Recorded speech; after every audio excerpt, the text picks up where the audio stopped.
Today in class, we learned the curvature tool, which is very similar to the pen tool.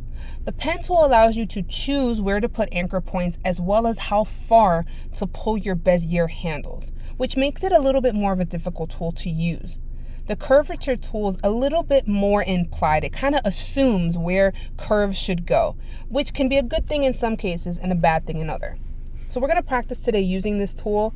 Pen tool is the one I prefer. I think it allows more precision, and overall, once you learn the pen tool, you can kind of make anything. But for today, let's practice with this tool.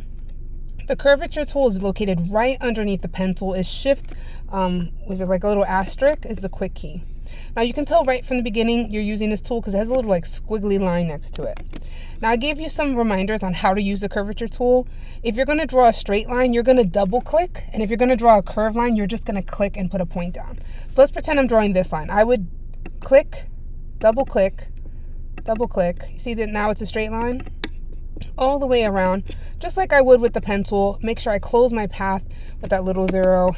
And now I have a shape. I can color it any color I'd like. Now when it comes to curves, this is where the tool kind of does a lot of like guesswork. So let's say I'm starting here. I'm going to put a point down and just simply click. When I go to click my next point, as soon as I move, I'm not dragging, I just click and let go. As soon as I move my mouse, you see how it kind of guesses where my curve should go? And in this case, I tried to put a point like midway through, so I had more control. I'm going to put one more point here. Again, I'm not dragging, I'm just clicking. I'll put another point here, and the computer is doing all the guesswork of where it thinks points should go. I'm going to remove this fill so you can see. Now, sometimes it does a really good job. I'm going to double click here to get a straight line, and double click here to get a straight line. Double click, okay, and that keeps those lines straight.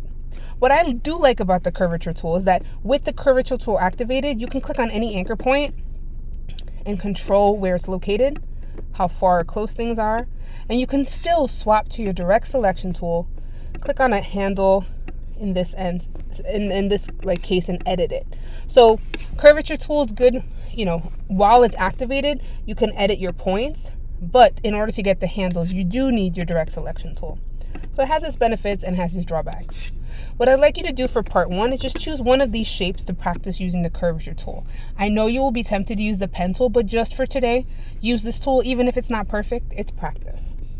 For the second part, I want you to choose one of these to create. And these all have curved lines.